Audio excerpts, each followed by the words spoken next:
Hello and welcome to another edition of the Pacers Pride Podcast. I am your host, Cody Emerson, and alongside me, as always, my good friend Dylan Dienhart.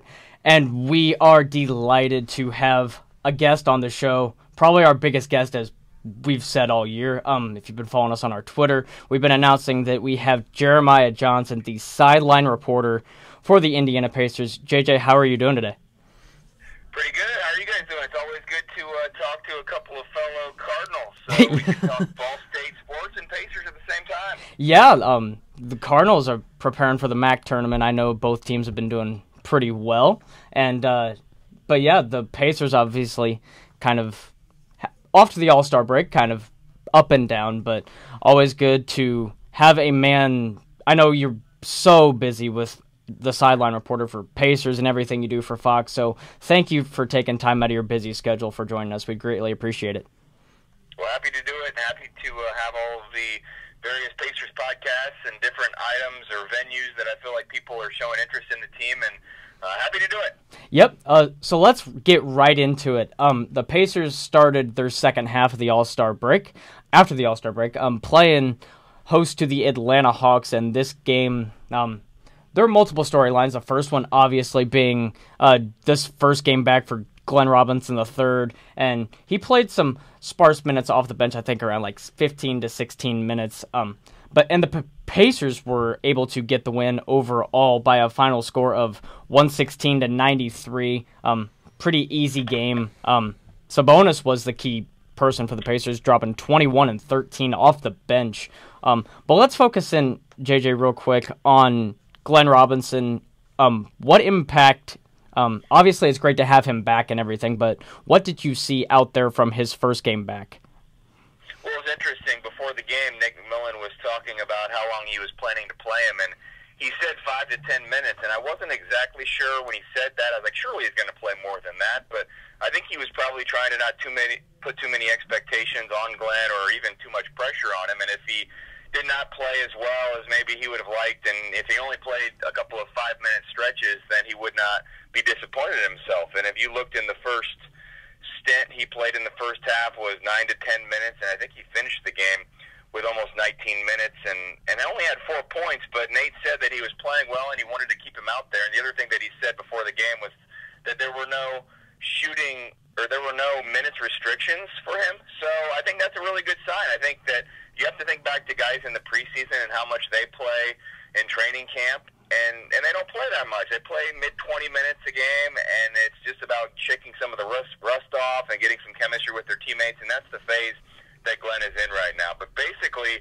now that he's done a few things, he dunked in the Mavericks game, and he's been able to play, practice. He had a 33-minute game with the Mad Ants, I believe, a few weeks ago. So now that he's been able to do that, the leg is not an issue. He may not be at 100% in terms of some of his explosiveness, and he still has to learn a few things after the surgery. But I think this is just an emotional boost and a help on the court as well, because you see him be able to do some things the Pacers did not have. They didn't have a true backup three really all season. Bojan Bogdanovic had to play some heavy minutes, and Corey Joseph had to guard sometimes some of the team's best wing players. And so you've got Glenn, and you can ease him back into things. But I think that it was a big boost to see him out there, first of all, because he's one of the fan favorites. He's one of our favorites. He's great with the media. And he just is really one of these guys that uplifts the entire team. So to have him back for the last 2 games and to see that reception that he got from the crowd at Bankers Life Fieldhouse on Friday, it was certainly kind of one of the memorable moments of that game. Yeah, and obviously getting the win obviously is a big boost there. Dylan, what did you see from not Miles, I don't know why I said Miles, GR3's impact on the court, obviously? I saw more, we mentioned this on the Locked On Pacers podcast that we did on Sunday, but I saw a lot of defensive promise from GR. I know offense tends to be a little bit of a struggle coming back off an injury. He struggled to get back into a rhythm. We kind of saw that with PG 2 years back when he after the leg injury. But I knew Glenn Robinson not to expect much from the offensive end because we saw what the first shot was, an air ball. I just kind of get the nerves out of the way. But like I said, I was more impressed with the defense. I thought he really came in and played well on that end of the court. Granted, it was the Atlanta Hawks, not too much threat of scoring, but it was still nice to see Glenn Robinson get out there on the defensive end And overall, it's just like a free agent signing, like we said prior. So it's you're adding someone to the team that we didn't have all year, and we didn't have to trade anybody away for him. So yeah, go ahead, JJ. And I think when Darren Collison's not playing, you need to have somebody like Glenn to be able to put in that second unit. He's just an extra player, and in the day and age with the NBA right now that is somewhat positionless, and you've got basically bigs and guys that can handle the ball and play on the wings, that Glenn's another guy that you can kind of just throw out there. So he's certainly someone that's vital for this team in this push towards the playoffs, and I think he just adds another dimension that the Pacers didn't have off the bench. Yeah, I think this bench, obviously when DC gets back, you're going to have Corey Joseph, you're going to have Lance, you're going to have GR. See what TJ Leaf does. Don't know. JJ, maybe you can elaborate on this because you probably obviously have more knowledge about this than I do. Any word on TJ Leaf and how he's coming back from, I believe, his ankle, I believe it was what it was? Yeah, he's actually not being held out right now because of any injuries. I think he's just a little bit out of the rotation right now. And part of that is just, you think about a guy that plays in college and plays at maximum 30 games a year, and now you're getting to where you're at game number 60. And while he's not playing as heavy minutes as he played in college, he's with all the practices and training camp and the length of the season, sometimes guys, it just catches up to him a little bit. And these are important games. These are high-stress games, and these are situations where Nate McMillan and the coaching staff, they're going to put their best players out there and the ones they have the most confidence in. And I think TJ Leaf's offensive game is okay, but his defense is probably lacking for elite NBA level right now. And if they had to play him, they would put him out there. But right now, especially with Glenn coming back and being able to take kind of one of those wing spots, and really when Al Jefferson is playing, you've got, he's sort of your extra big. And between Thaddeus Young and Miles Turner and Domas Sabonis, you really are rotating those three guys amongst the four spots. Occasionally, you even have Boyan or Glenn that could play four if the other team's four was, much smaller. So TJ is kind of just out of the rotation right now, and I think you have to look at TJ and just think of him as someone that they're working on, and you will not really be able to fully evaluate him for another year or two. Yeah, I just know that he was battling something before the All-Star break, and I didn't know if it was still lingering with him or not. But that, obviously, since we're getting down the push of playoff time, that's going to be a major point, is just getting your best rotations out there, because the Pacers are still fighting, because realistically they could end up with a 3 seed. So we're going to get into the next game real quick, and this was a game I know, Dylan, we both predicted on the Locked On Pacers show. Yeah. We thought they'd come out with a win, but they didn't. Unfortunately, the Pacers lost 109-103. JJ, you were obviously there. And the Pacers, this isn't the only time they've lost to the Mavs. Obviously, the first time they lost was without Victor Oladipo in the starting lineup. This time they did have him, but what is it about the Mavs that gives the Pacers so much trouble, you think, this season? Well, this Pacers team wants to run when it has an opportunity. They're not the fast-paced team that you saw maybe in that season opener when the Pacers played one of the highest-paced games or fastest-paced games in the NBA in a number of years. But they do like to run when the opportunity presents itself. And one of the things is Dallas doesn't turn the ball over very much. And then when they get it to the half-court offense, they like to run the shot clock. They like to execute. And it didn't really present opportunities for the Pacers to get those fast break opportunities in the game. In terms of fast break opportunities, they had 13, not an awful number, but they only forced 10 turnovers, got 10 points off of those turnovers, and it just didn't give them that many opportunities to get easy baskets. And I think that's one of the things with the Pacers offense, that their half-court offense is better than I think it was last year, but it's still not elite by NBA standards, and so they have to take advantage of some of those opportunities to run. And when you don't have Darren Collison, you do then lose a little bit of that running game. And so then Victor Oladipo, a lot more pressures on him. Well, then he got in foul trouble. So if you look at the two losses to Dallas, one, Victor didn't play. The other, he was significantly hampered by foul trouble. So, I mean, not to make excuses, but he is, as everyone knows, the Pacers have not won a game that he's not played this season. He's such a vital part of this team. And if you combine the fact that Darren didn't play at all and Victor played, less minutes than he's played in any probably regular game this season, that's a little bit of an excuse. Then you throw into the fact, and we've been talking about this, actually I was talking with Chris Denary on the bus today and even at practice, and sometimes it's not who you play, but it's when you play them. And with all the controversy surrounding Dallas in terms of Mark Cuban's comments and then the first home game since a number of those things had happened. Even their former owner had passed away a couple of weeks ago, and so they honored him before the game. So there were a number of things that you knew Dallas, despite what Mark Cuban said, they were going to give it their best shot. And they kind of, I mean, as crazy as this sounds, they did need a win. That was what Rick Carlisle said after the game, is he thought they really needed that win. And they've still got to play another month and a half. And they've got guys that go out there and have a lot of, interest in showing that they're elite players, and maybe the team's not as bad as everyone says they are. So once they got a little momentum, McDermott hit that three at the end of the third quarter, and then they were playing that fourth quarter back and forth with some real adrenaline and with the crowd behind them. And they wanted to win that game and kind of shut everybody up, because I think they were tired of people talking about the tanking comments, and they were trying to lose on purpose. And they wanted to show against a team like the Pacers, who has, at the time, fifth in the Eastern Conference, still fifth in the Eastern Conference, one of the better records in the NBA, and even NBA.com had the Pacers fifth in the power ranking. So they viewed that as an opportunity to show that they're not as bad as everyone says. They're not a tanking type of team. And Rick Carlisle is really one of the best game coaches that you'll find in the NBA. So a number of factors just played against the Pacers in that game. I don't think they overlooked Dallas, but I don't think they really brought quite the effort that they needed. And that's one of the things this season. We've not seen them lack in effort. And when I say lacking, it may have been from 100% to 96% or 95%, but just that little difference, sometimes to loose balls or sometimes to forcing turnovers when it's not there, or if you're just a half step behind and you get a foul called, it can really come back to haunt you in this league with so many good players. So I do think after Game 60, it's probably the most disappointing loss, but it's better to say that you've not had that many disappointing losses this season compared to recent years, and I think they'll be able to bounce back on Wednesday. Yeah, excuse me, obviously playing Atlanta again.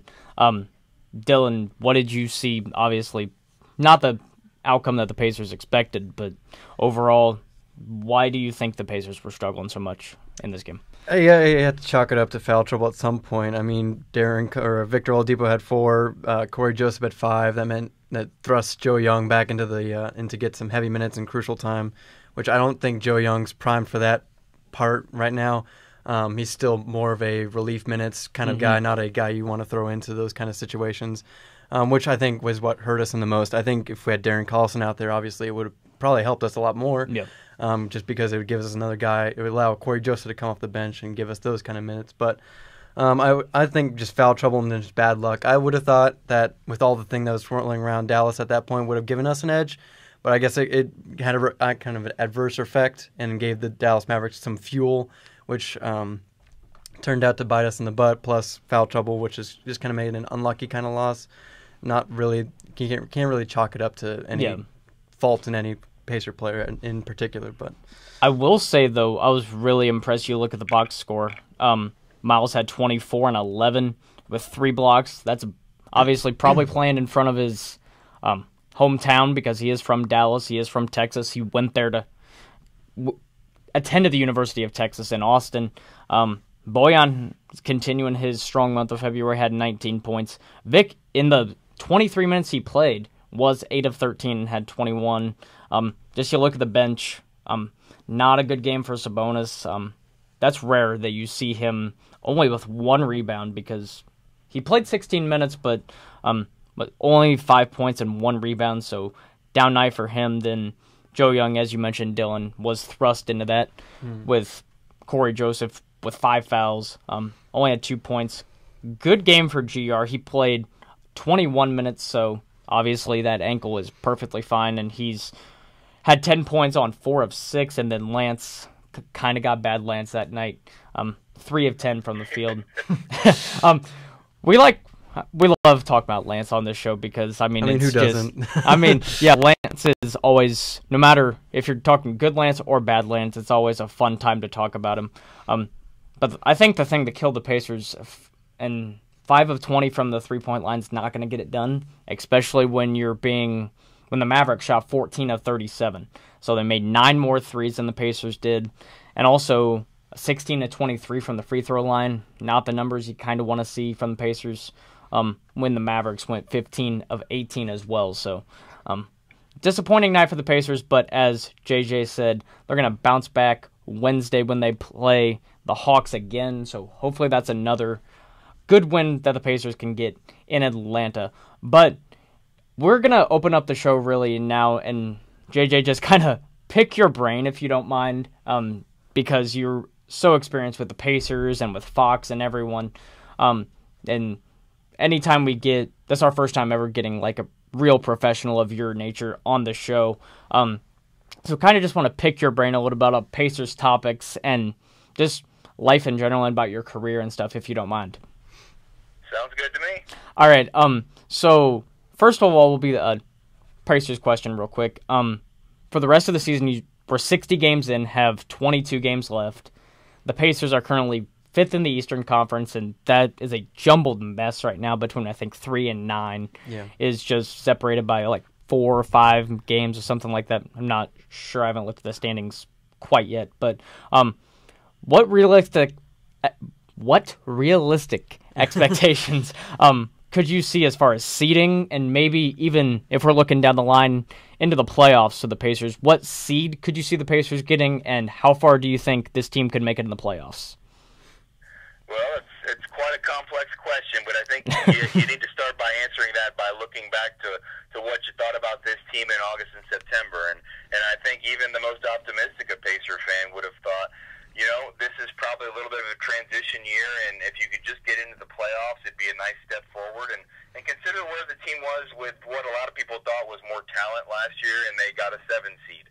They were close to a 5 or a 6 seed, and if they would have gotten into that spot, who knows, maybe they would have won a playoff series. But as it was, they were 7, and they got matched up against the Cavs. And then, despite playing 4 games very close, they were swept. And then we all know what happened in the offseason. So where the Pacers are right now, it is very close. Currently, as we record this podcast, a game and a half behind Cleveland. And the team I've kind of been watching is Detroit, because I think about the separation between the Pacers and the Pistons. And currently, 6 games between the 5th place Pacers and the 9th place Pistons. Okay. And, to be honest, Charlotte's only a game behind Detroit right now, and so maybe they're that team that moves into the 9th spot, because it'd be good for the Pacers, in my opinion, by mid-March if they could somehow lock in a top 8 spot, and then they're playing for seeding. Think about the last few seasons where it went down to the last game or 2 in terms of watching the standings and watching the scores and trying to win just to get into the playoffs. It would be quite an accomplishment, I think, given the improvement of the Eastern Conference, to lock in a top 8 spot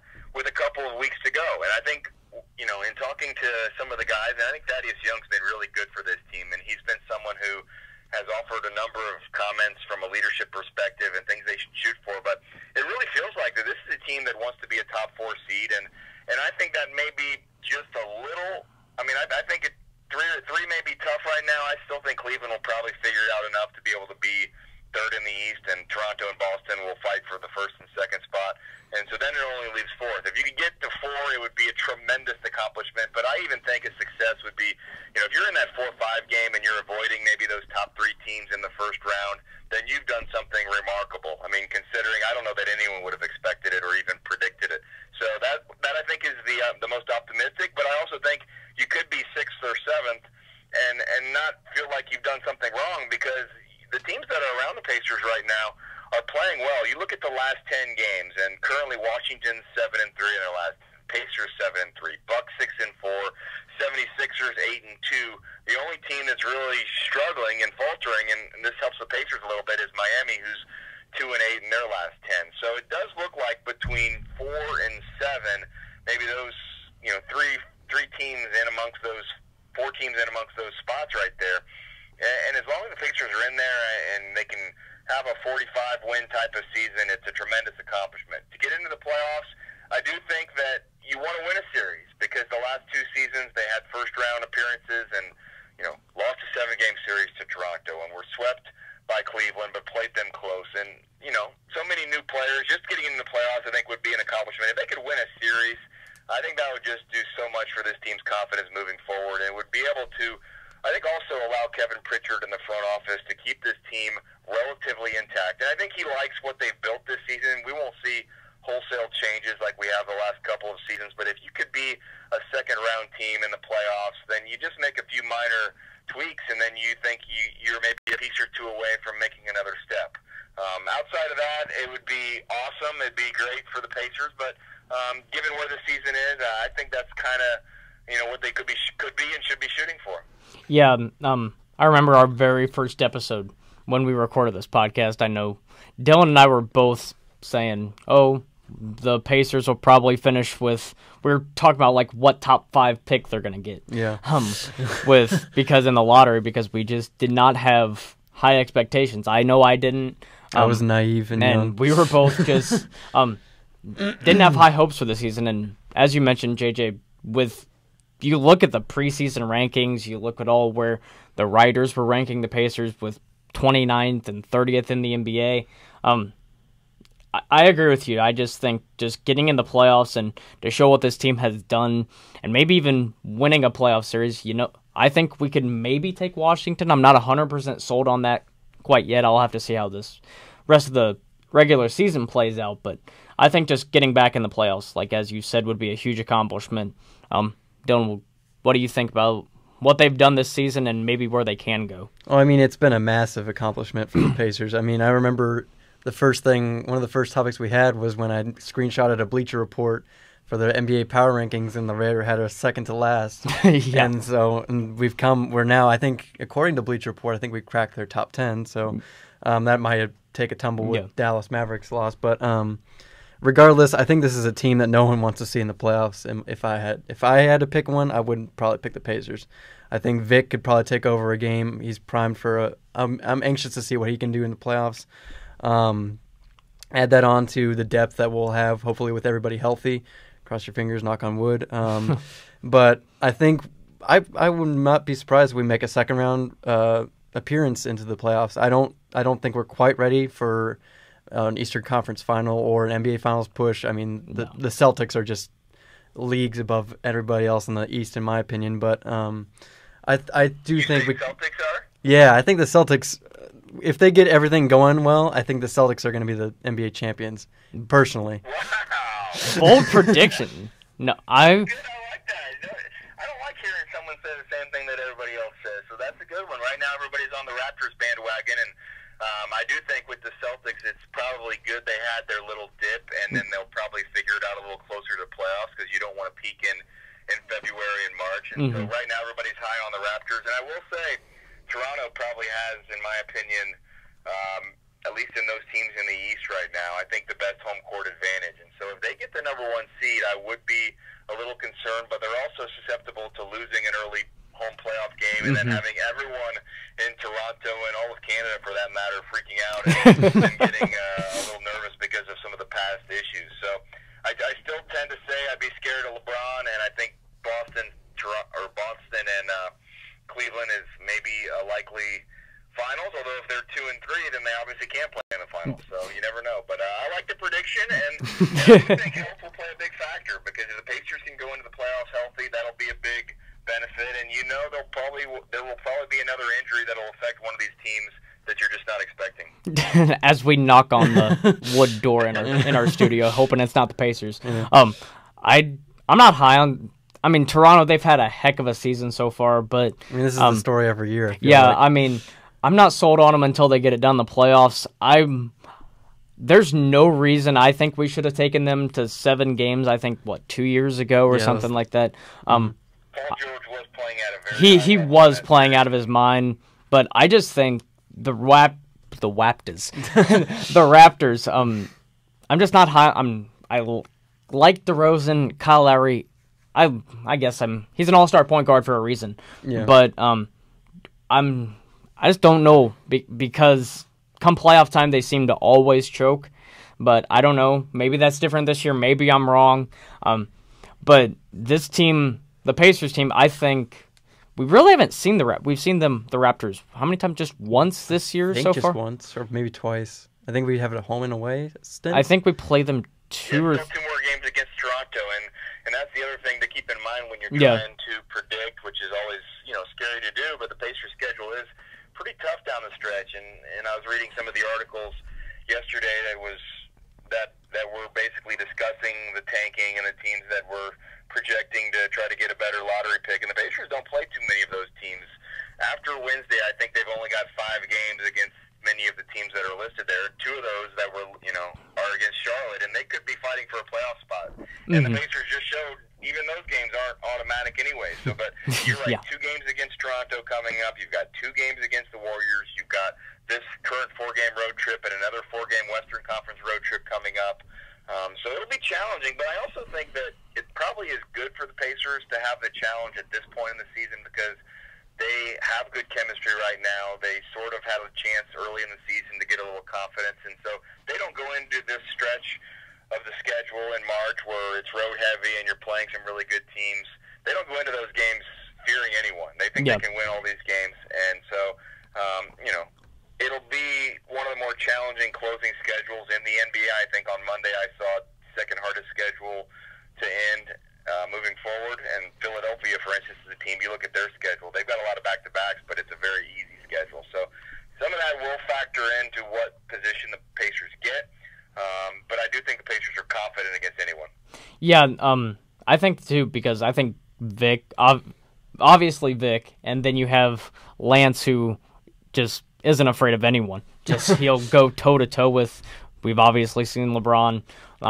He'll go toe-to-toe with anyone. So the Pacers... most of the games are on the road, and then Lance isn't quite as good on the road as he is at home. So I like Lance against good teams at home. On the road, I like to see him have success early. If not, as you said, Dallas was kind of a bad Lance night. Yeah, but we're going to... The next question we have for you is... focus on Nate McMillan. Have you seen a change in the way he's coached this season? I mean, compared to last season, because obviously this team's having a bit more success than last season. So, have you seen any difference in the way McMillan is coaching the team? I think I have. I think he's changed a lot, and I think the one thing that's been really good is his relationship with Victor Oladipo is really good. And I think people thought that he and Paul had a good relationship, and I'm not going to say they had a bad relationship, but I'm not sure that he had complete buy-in from Paul. And I know that Victor is close with Nate, and they watch a lot of film together. And even today after practice, they spent some time talking. And I don't think that Nate's afraid to challenge Victor, and almost if he does some things he doesn't want him to do, kind of put him in his place a little bit. But Victor's very receptive to the criticism, and that has a good trickle-down effect because then Nate can kind of talk to somebody else, and it's okay as well. And I also think that his rotation changes have been really good for so many years. And even this goes back to Frank Vogel. It's not necessarily a criticism; it's just sort of a coaching style. But with Frank and with Nate, I thought last season it was very formulaic, depending on who he had healthy. These guys played to start the game. These guys played in the second quarter. These guys were in the third. These guys finished. And we've seen, depending on who's playing well, a number of different closing stretches and closing lineups. And I think that's a credit to Nate McMillan because he does have some guys that he's more confident in. I think just with Lance and Corey Joseph and Domas Sabonis, just with those 3 guys as being key bench players, they're bench players that he probably has more confident in at their respective positions than maybe Pacers teams have had in a while. And so you've seen games where Sabonis is playing well, and he doesn't come out of the game. Now, I think you can't do that every game because Miles Turner is a big part of your present and your future, and you have to be able to have him on the court in closing stretches. But you can give Sabonis a few more minutes, and then you can mix in Thad Young. And some games, Corey Joseph plays the whole fourth quarter. And if it's a good Lance night, maybe he plays 28 minutes. And if it's a bad Lance night, like last night, maybe he has 19 or 20. And so I think that's one of the things Nate's done really well. And, all in all, I just think I've seen some really good steps forward for someone who's been around the league for so long, but he's been able to adapt. Kind of the same question overall, but I know I've been to one Pacers game this year, I believe, against the Sixers.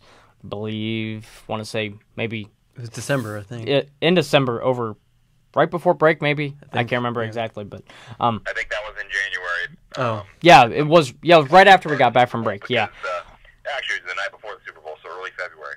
Oh yeah, that was. I can't. Shows you where my idea of time is. Just the days are just coming together. Relative, right?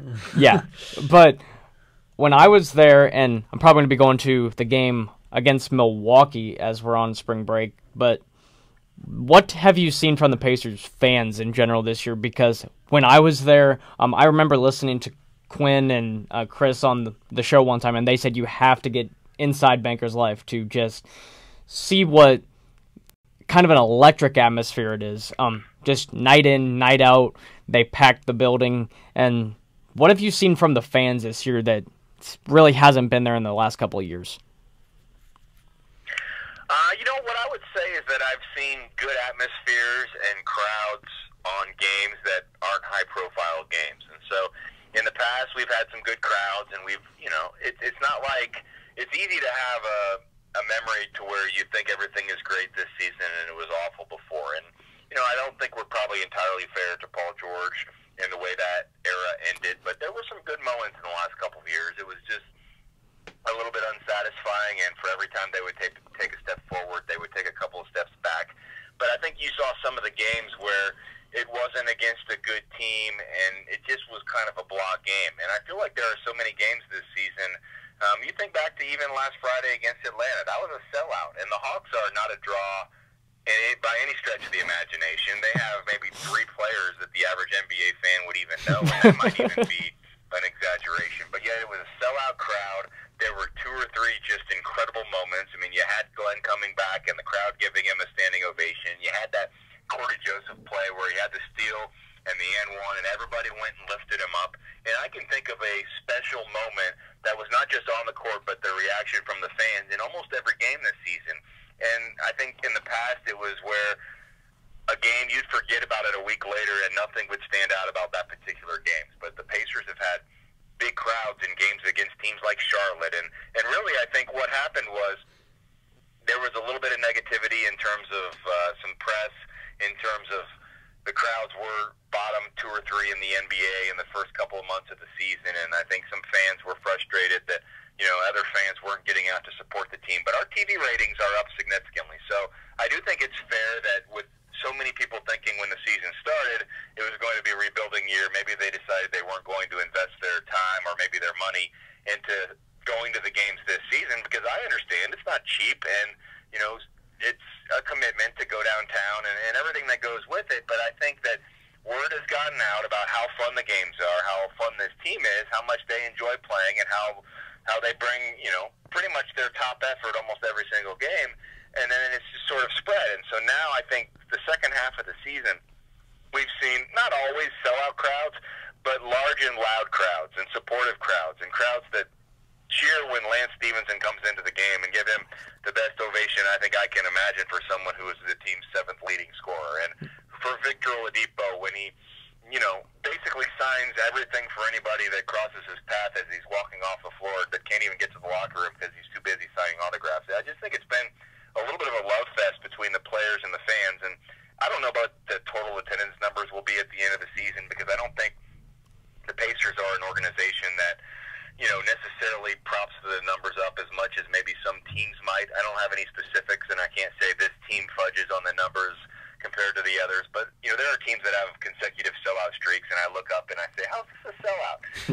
So I think that the Pacers' attendance numbers are a little more realistic than what you have on some teams, but I do think the atmosphere in big moments is as loud at Bankers Life Fieldhouse as it is in any arena in the NBA. And I think, obviously there are going to be 2 or 3 that maybe are, game in, game out a little bit better. But I just think for what the Pacers are right now, the fans have done a really, really good job. And I think the fans are just coming back in big numbers. And the rest of this season, the playoffs, and then anything that happens moving forward, I think the groundwork has been laid for an exciting future in the next few seasons. Mm-hmm.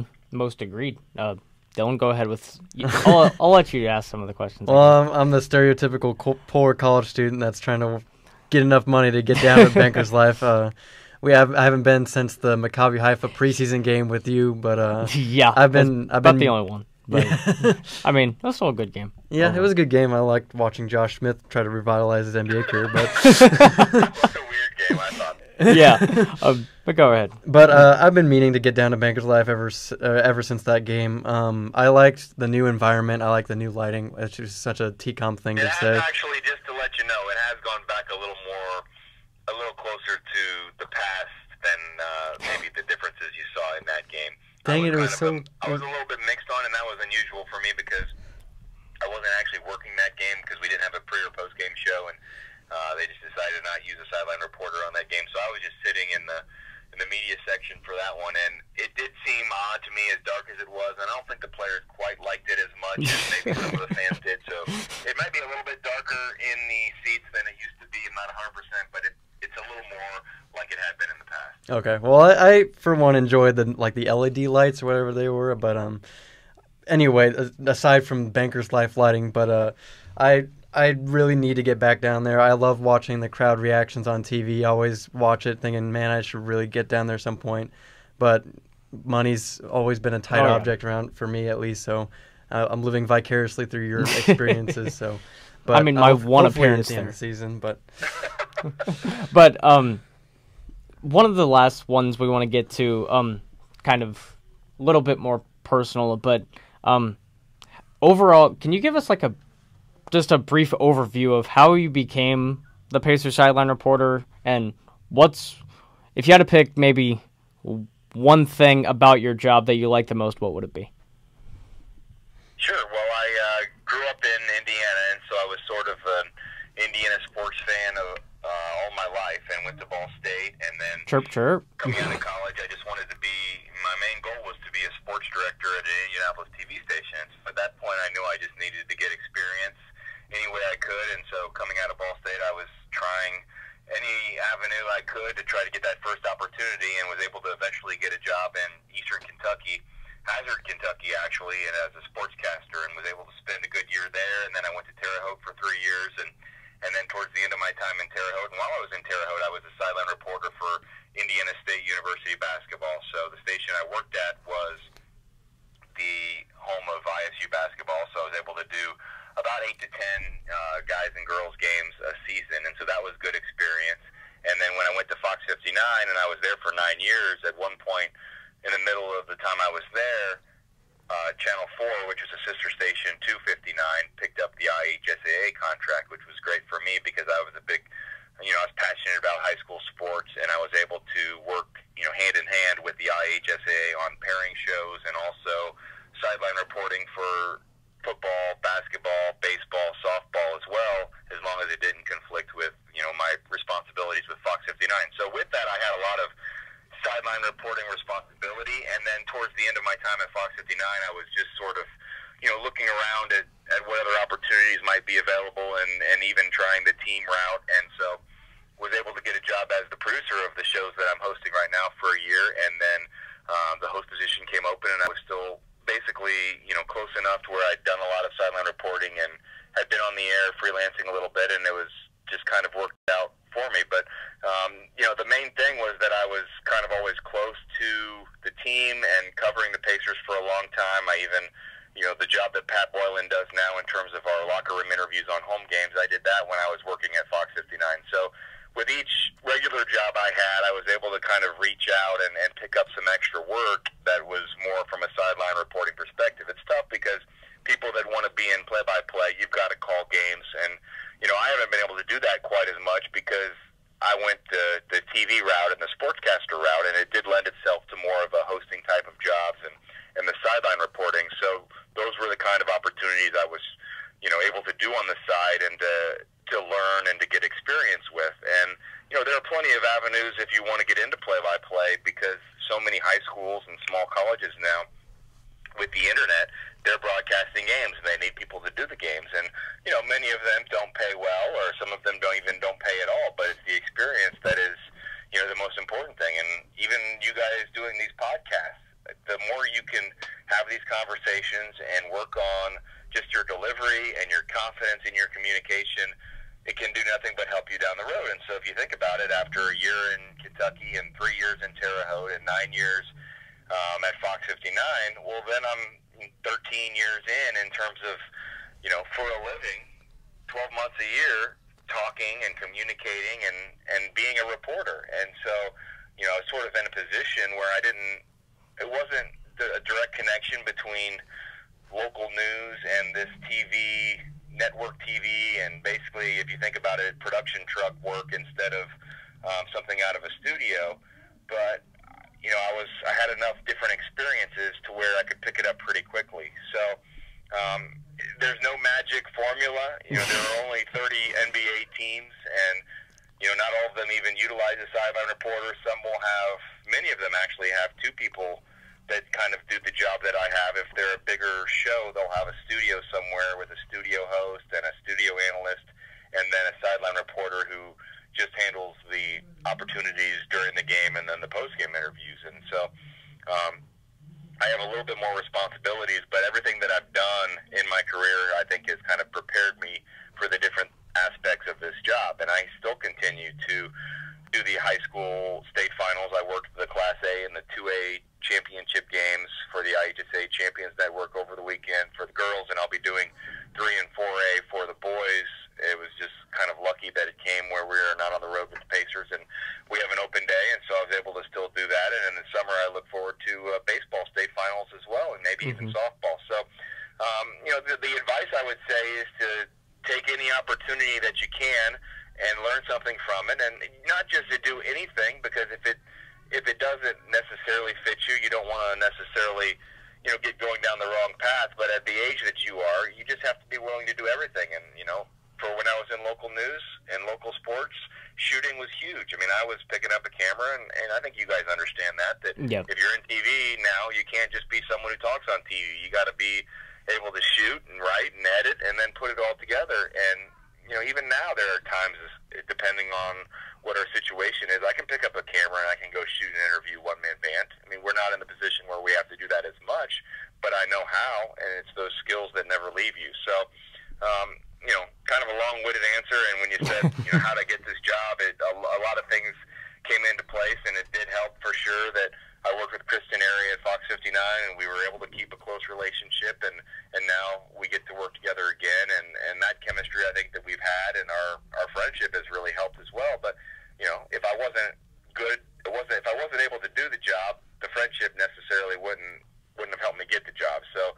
I mean, there are different things you can do in terms of networking to get your foot in the door, but in the end, you have to be able to perform, especially at a level like this where, it's just like a player. If a player has a rough month or doesn't play well, they're not going to play, and they won't be in the league very long. And it's sort of the same thing with where I'm at, is that, I still feel a little bit of pressure before each show to play well, or to perform well, I should say. And in 82 games, there may be a game or two that I don't feel great about, or maybe I stumbled over a word that I wasn't proud of, and all it does is just makes me, refocus and try to do better the next time. So that's one of the things I love about the job, is that it's sort of my performance. I played 3 sports in high school and walked on the football team at Ball State for a couple of years, but when you are no Back longer when we were playing, probably good. you still search for that competitive, something to keep those competitive juices flowing. And for me, it's my job. And so it is great to have a job that I love and, I'm passionate about, and it never feels like I'm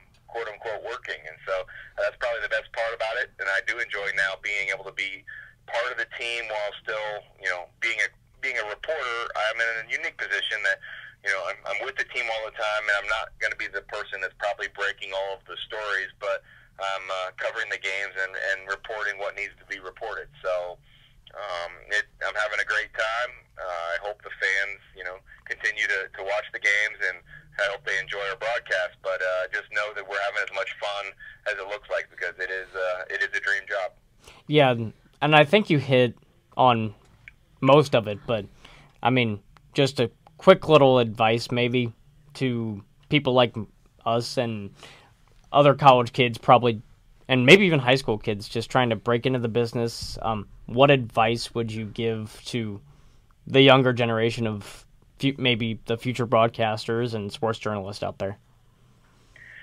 I would just tend to have your eyes open and consider all possibilities. When I was at Ball State, I was as active as I could be in the TCOM department, but I wasn't just focused on one thing. I did an internship in Fort Wayne, and I did an internship with the Indiana Basketball Hall of Fame, and so I was passionate about sports, but I didn't necessarily know where I would end up or what avenue I would go to.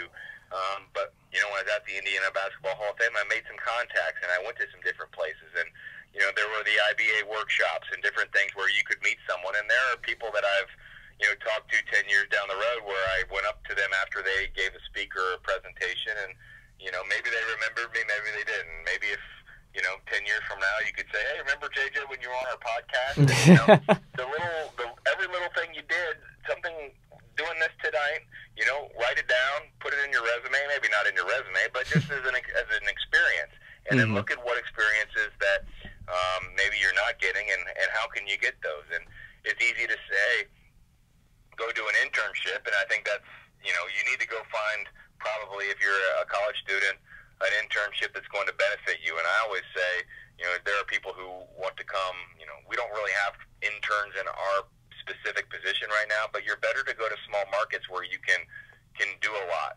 I did an internship, as I said, in Fort Wayne, and I was pretty much an employee of the department without getting paid to be an employee. And I would drive to the minor league baseball games in my own car and shoot highlights and bring them back and edit them. And so I was a contributing member, and I felt like I worked as part of the team, and that prepared me for when I was trying to be actually paid to do that. So, depending on what it is you want to do, I would say do as many things that are as close to the skill set that fit that, but know that, you may graduate and you may be tough getting a job, and you're going to have to put in some time, and there's no magic formula. And I know it's very competitive out there for guys that want to be in play-by-play, or girls.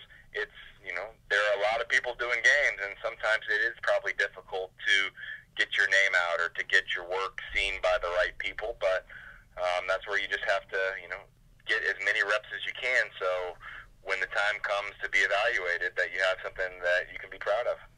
Yeah, I know, speaking of that, what you did at your internship in Fort Wayne with doing a lot. I recently had an internship this past summer, and I was basically working side by side with the main lady who does our news section of the newspaper, and I was helping her just getting stories, going out, getting content for our editor, and it was a huge experience for me. And so, but yeah, I perfectly understand with what you're saying and everything with just networking and getting your job out there, or getting your job out there. And sometimes you have to step outside your comfort zone. Yeah, a little exactly. bit. And, sometimes you do things that you think, maybe I'm not 100% confident when I take an opportunity or I take a challenge, but usually you can adapt. And think about it, it's just like a kid. A kid never knows how to do anything until they do it the first time, or they learn how to do it. And when you're older, you sometimes are hesitant to do something. But the year that I went and I accepted the job as the pregame producer for Pacers Broadcast, I had to learn a lot of things that I didn't know, and it was stressful and it was challenging. But I came out of it with a whole new skill set, and also an appreciation for sort of a different kind of business that has made me better at the job that I have right now, because I know everything that goes into, some of those behind the scenes things. And so sometimes it's easy to just do what you're good at, but I think it's also important to, pick up some experience doing things that you're not as good at, and try to become as well-rounded as you can. Mm-hmm. Dylan, do you have anything? I'm kind of in the same boat. I'm currently doing the videography for Ball State football team, and I'm doing a lot of their production work that goes on Twitter and whatever, and it's gearing me. I'm not more of a journalistic major. I'm more of a video production, hopefully doing more like what I'm doing right now for Ball State, like being a video coordinator for a pro team or a college team at some point. But yeah, I'm just trying to get my feet out there. I'm going to I think my boss wants to take me to a networking event in Milwaukee where there's going to be like thousands and thousands of people from all over different colleges who know the same software. So I'm just trying to get my foot in the door, meet the right people, and hopefully get a long-standing position somewhere. But that's... Yeah, and as you go out there and you're at one of those workshops, there's going to be, tons of people you can talk to. But my advice in that situation would be to 2 or 3 that you sort of connect with, to make sure you follow back up with, and not to be annoying, but every couple of months check in with, so they really know who you are. We've had interns that I stayed in touch with, and I would recommend, and there maybe have been interns that I haven't heard from in 10 years, and I might not even remember them that well. So depending on, and it's not a big thing, and maybe they've gotten out of the business, and it is what it is. But pick a few people that you can kind of go back to and ask for advice, and then when the time comes, the best kind of referral can be when someone knows you and thinks of you when they've got an opportunity, instead of the other way around where you're kind of asking and begging them for an opportunity. And so sometimes the best thing you can do is be out there and be known that someone that is dependable, and everything can fall into line, but just know that in our business it doesn't always happen as easily as it does sometimes with some of your friends, if they're accounting majors or business majors, they may come out of school and have 5 people lined up to offer them, high salary jobs, and it doesn't always work that way in our business, and it was tough to understand that at first, but I think even some of my friends who were really talented, they didn't have the stomach to go through with that, or they had to start a family earlier, or they just needed more money to survive at a younger age, and sometimes you just have to withstand a little bit of ramen noodles still even after you have a degree, or just however it works. It takes a little longer in this business. Yeah. Well, I think that's it. If we I think we've covered all our bases. That we wanted to, at least. Once again, we truly appreciate you taking time out of your hectic schedule. I know you're always a busy man, and once again, thank you so much for coming on. We greatly appreciate it, JJ.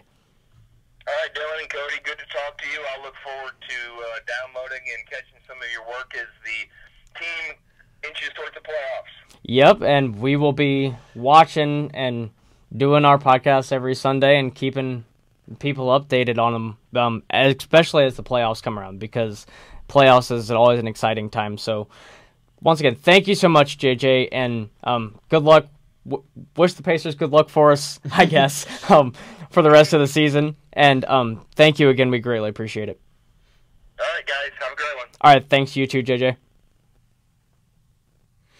And we, once again, obviously thank you. A huge thank you to Jeremiah Johnson for joining us. I think that's probably where we're going to cap off, unless you wanted to hit on anything else. No, I got a lot of stuff I got to get done. Yeah, pre-spring break, so. Yeah, I know. I'm already looking forward to Friday or Saturday or whenever I can get it's Friday for me. I'm getting the heck out of Dodge. Well, yeah, because you don't class on Friday. You're lucky. Yeah. But, we will be doing, when did we say? Not this next Sunday. Not this upcoming Sunday. Yeah. But the Sunday after that. The Sunday we get back from spring break. We'll keep you updated on Twitter. Yeah, we will definitely keep you updated on Twitter about that. I will be in Cleveland cheering on the mistake on the lake. For the Browns it is, at least. But our Ball State men's and women's team will be up there. I'll be there with the band and everyone, hopefully, until Saturday. Hopefully I get to see a Ball State team cut down the nets. That'd be kind of cool to witness. Any spring break plans for you? Just relaxing, catching up on all football editing I gotta do, and then preparing for spring ball after spring break ends, which is gonna be hectic. Oh yeah, almost every other day for foreseeable future. Well, hopefully that goes well for you. But that was JJ. Obviously, we will be sure to. We're gonna share this on Twitter. Obviously, it's recording here on YouTube. So be sure to take a listen to this one, if you haven't already. Well, if you're not tuned in right now, obviously. Yeah. But yeah, and we'll keep you up to date on Twitter. Huge thank you again. I'm gonna get him real quick to Ian from Indiana Sports Coverage for live tweeting our games, because our schedules are just, as you heard Dylan's schedule. I mean, and my work schedule is basically what the Pacers schedule is. So. Huge thank you to Ian if you're watching or listening to live tweeting the games for us. We greatly appreciate that. And and we're going to be taking next Sunday off because we will be on spring break, but we will be back the following Sunday. So we will catch you guys then. But for Dylan, and even for JJ, because I know he's not here, but once again, I can't thank him enough, and we can't thank him enough for taking time out of his busy schedule to join us. Probably one of the highlights of my time here. I know getting to, obviously, with John Anderson and now him. Yeah. Probably highlights of my Ball State career so far. I think our next goal is to get a player. Yeah, I've been trying to maybe get a player. I may hit up Grant and see how we got GR or something, but or Miles or someone like that. But we're always looking forward to bringing people on because we always appreciate guests and try to pick their brain a little bit like we do with JJ. Yeah. But I know I'm rambling again. But so I'm going to let Dylan at least sign off and let Dylan get back to doing his busy homework. So, we'll be back, as we said, not this upcoming Sunday, but next Sunday. So until then, keep watching, keep following us on Twitter, and always, go Pacers.